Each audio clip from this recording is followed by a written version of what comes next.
This visual journal and the theme that follows is about death and rebirth.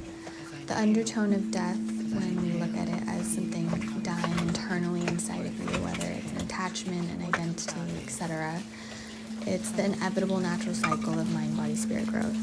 So when I was going through this, I retreated to the field and I found myself ridden with guilt, shame, physical anxiety, and I knew this would pass because I've been in this position before, and there wasn't much I could do but isolate my energy and surrender. So this message is for my sensitive beings out there, those that feel so deeply that sometimes it stings, for those that externally give so much to the point that they are just a shell of themselves. This is your gentle reminder that it's okay to retreat peacefully to your internal home and rest gently until springtime arrives. I promise you, all will be okay.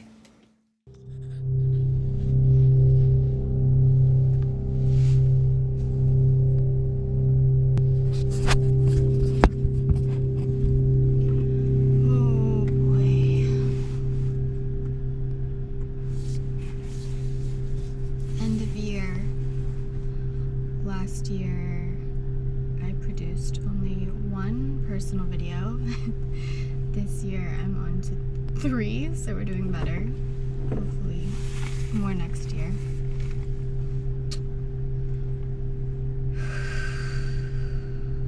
Thoughts and feelings of discernment, mostly. The yearning has left my mind and my heart a lot. We're also talking in Dirt Beam about obtaining materialistic items and that essentially being karmic. When we're ready to let go of some of those items, what do we then do with them? They either sit in storage, sit in your closet, you have to sell them, we have to find a home for them, or then they end up in the landfills. And I do believe it's karma. We're very karmic in that way. We're making a choice to pay. I do think it's our responsibility to take care of our carbon footprint in that way. I do. I really do. But with that being said, where does that leave me? And then how does that attach to my career, especially when I'm filming? When do worms get to have an opinion and a say, and the frogs and the crickets and the trees, and when the bags and the clothes and all of that just dissipate and they're not really at the forefront anymore? And how does that look like in my world? I always think about that sometimes. And this is coming from a girl who used to work in fashion, and I actually have my bachelor's in science in fashion merchandising with a degree in marketing. So that's a red-tailed hawk. I don't know if you can see it. So I know that this thought, even coming from me, is contradicting. I've had my society moments, closet filled with designer goods and luxuries and going out and doing dinners and being in that world.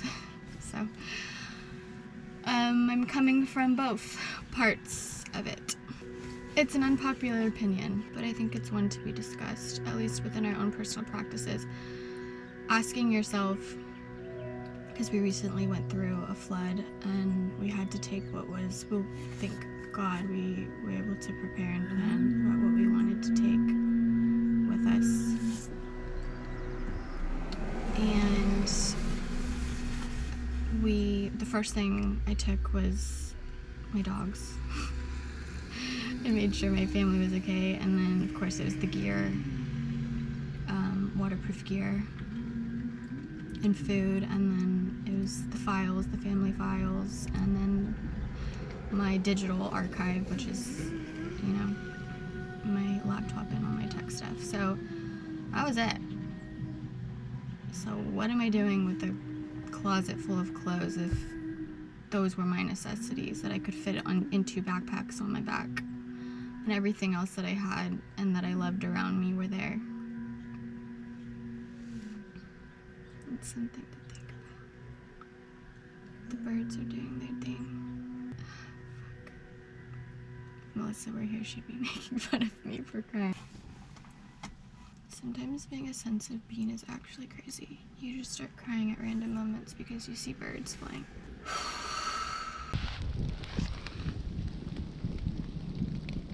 Turkey tails, I think.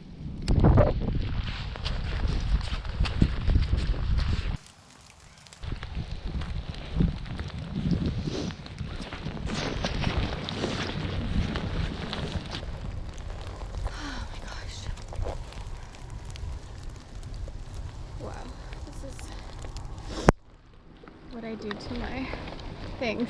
Oh.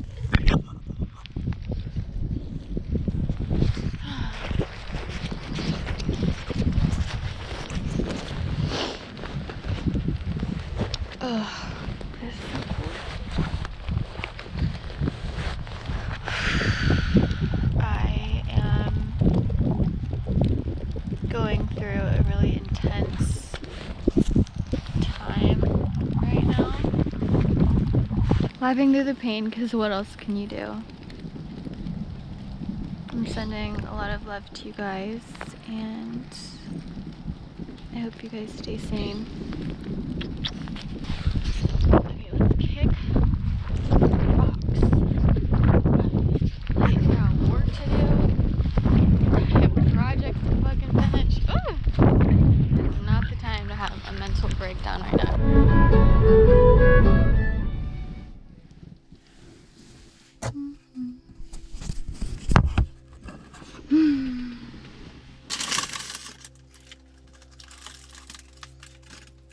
Hello from Mount Shasta.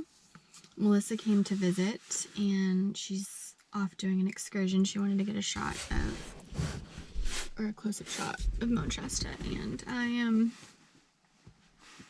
don't know, being an introvert, like always. And I want to just be in the car, which is my comfort zone. The full moon almost took me out. I believe it was in Gemini, and I think it almost took me out because I was mirroring a lot of what I had experienced in my past, and in my past, because I didn't set proper boundaries and I didn't use my voice and stand up for myself necessarily in a way that matches my current reflection.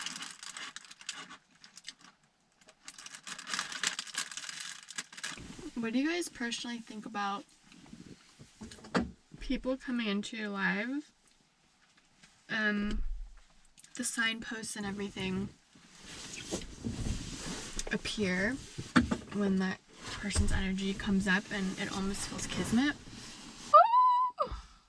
I feel like it's not even my choice, or it's even hard to ignore, or it's hard to even, like, life will never be the same again kind of energy. Of course, like, when you pay attention to the little details, you start noticing these little intrinsic, I don't know, elements that keep popping up around this certain person, and then it continues to orbit and orbit, and I don't know if it's like subconscious that's happening or what, but also very intense. Very intense, I tell you, very intense. Oh, she's back.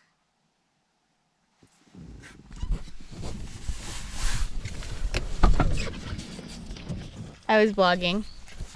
Okay. Take two. Yeah, as I inhale and feel my lungs fill up with black breath to exhale, what comes out is, I wanted to write to you about love.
It's much quieter here today. It's very still.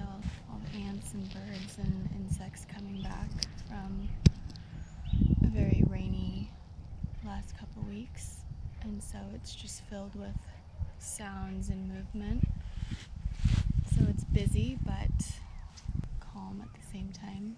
What I'd wanted to leave behind in 2024, I think I did close that chapter. I pulled the death card the other day, and I do feel like I'm shedding the last bit of skin that needs to be shed before solidifying this dying inside of me. I think death used to scare me in that way, and I think that's why I love worms. In my eyes, they're also attached to this sense of renewal and rebirth, almost a pureness to them, especially because I think they also embody what our actual intestines look like.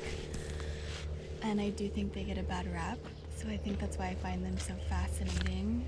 And I mean, beyond their regenerative properties, and though they can be invasive and, you know, what known species can't, you know, take a little too much. Humans. The people and the places and the things that are misunderstood that are actually quite beautiful, and without their way of being, I think that we would have a harder time grasping certain concepts and certain ways of living. It's gonna eat me alive. This might have to be a walk and talk. Back to worms. It's always about worms. I think making that the theme beyond just soil health, but the creature itself. As for personal life, I'm putting that on the back burner for a bit. The shedding of the skin was me finding wholeness in myself. I think this is where I'll meditate. If the mosquitoes will let me.